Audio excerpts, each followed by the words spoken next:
Creative parked, blocking somebody in.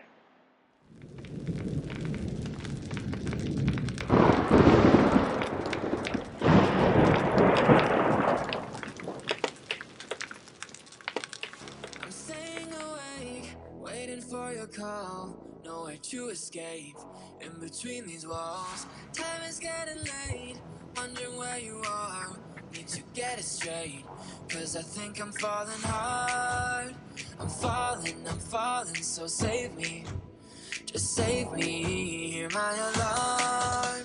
It's calling, I'm waiting for you. Don't let me down, I'm waiting. Waiting for you, don't let me down. Good morning, everybody. So this is a standard pre-trip inspection sheet. I will insert a photo so that this is better illustrated.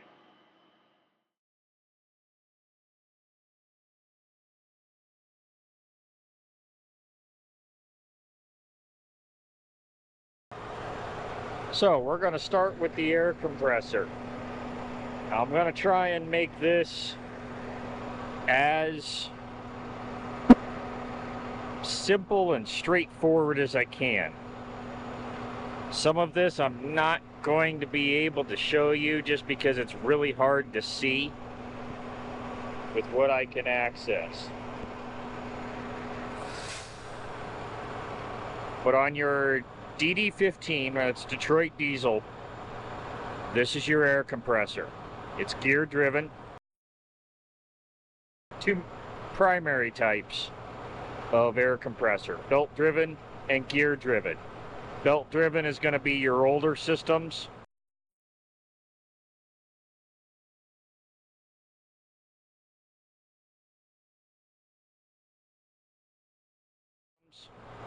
Pre-2000.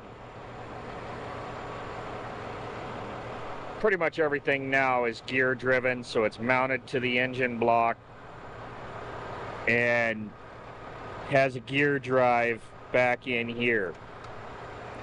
If you have the motor running, you want to make sure that you don't hear any grinding. So you have a few things to check while you're here.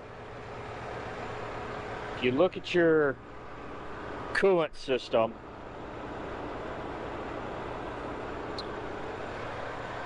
you've got your coolant supply here. You've got this metal line, runs off here, comes down and goes into your air compressor. On the Detroit diesel, the air compressor is liquid cooled. So, going back to our old mantra, nothing cracked, bent, broken, leaking, missing. Check your coolant lines, make sure nothing's leaking. Having had one of these coolant lines leak, I promise you, it will make your life miserable real quick. Now, part of this also ties into your fuel system. As you'll see here, I've got the water separator. So these are fuel lines. Definitely do not want those leaking in the presence of a hot motor. So you have a fuel supply line from the fuel tank to the water separator, from the water separator into your fuel distribution block. And you can't really see it here. That's where all of your smaller fuel lines for your individual cylinders come from, is this distribution block. So you have your fuel distribution block and you have your air compressor here. You want to make sure you don't hear any air leaks. That is the biggest thing. Now, you cannot effectively trace all of your air lines. And I've had some trouble finding out exactly how much airline they use. But it's something like 20 miles worth of airlines. The point of pre-trip is using all of your senses. Sight, smell, touch, hearing. You get the idea. When it comes to air systems, your biggest thing is your sense of hearing. You will hear an air leak if you've got one. So from the air compressor, it goes down to the air tanks, and air tank location varies from truck to truck. I will show you where it is on the Cascadia. But you'll have a line coming from your air tanks up to your air distribution hub. From your air distribution hub, it'll go through the firewall to your various controls behind the dash. That controls your valves and other air-powered accessories, such as your air dump suspension. So, as you can see here, kind of hard to trace airlines. Really hard to see some of this. But from the air compressor, you can see where the airlines are coming from your air tanks, going up to your distribution hub, and then back down. Now on the Freightliner Cascadia, your air tanks are back here behind the driver's side steps. And I'm not sure which one's primary and secondary. I could figure that out, but that's not the point of this. You'll have your primary, secondary, or either or, and you can see where the air lines from up there are coming into your air tanks.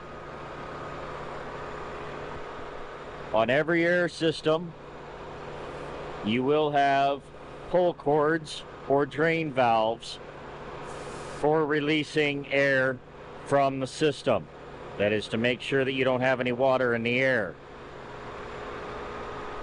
There will usually be a third air tank, which isn't really visible, but you can see the pull cord that goes back to it. There's a third air tank back here. Next thing on the list is your batteries. Your battery box is typically going to be on the driver's side under the step. Now again, every system is different, so become familiar with your truck, making sure there's no leaks. And on this particular truck, they decided to make the battery box kind of funky. But you're going to be checking your connections, make sure there's no corrosion. And when you're done, put the lid back on. While you're here, one of the things I like to do is drop the side panel down. It allows me to check more air lines.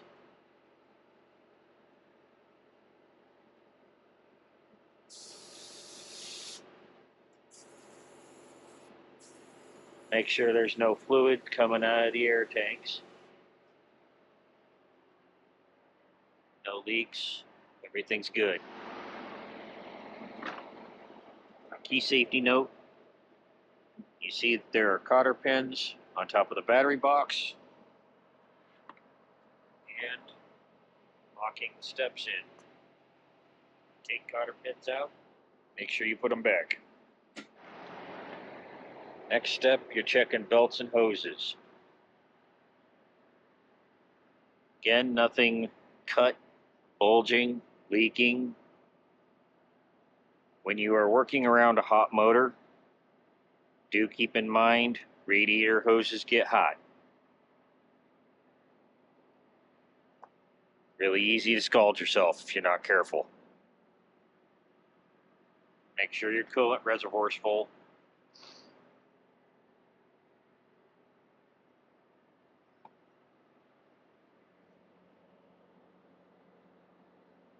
We will get to brakes and everything else in another video.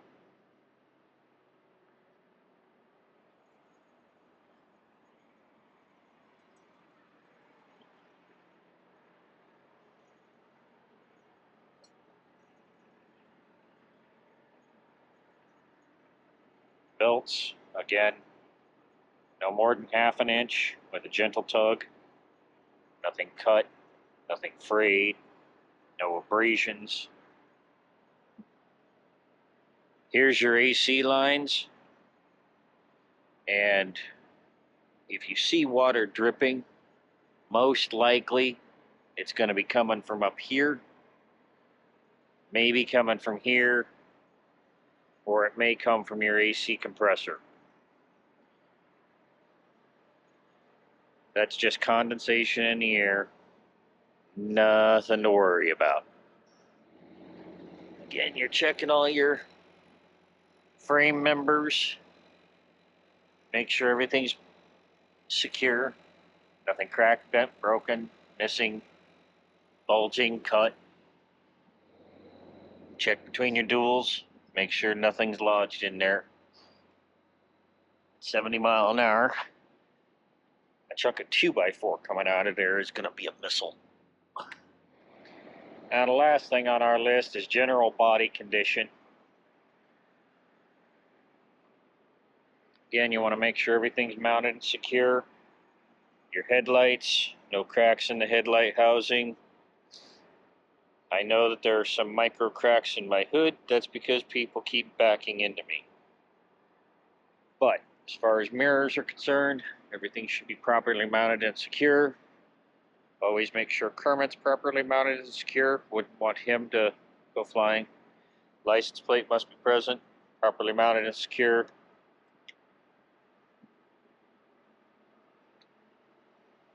Nothing should wiggle. I mean, you can get rock in the truck, but as far as what you're grabbing, it should not move. Landing gear handle must always be secured. You can use a bungee cord to secure it, but if at all possible, use the hook that's provided. Yeah, I'll need to get fuel here soon.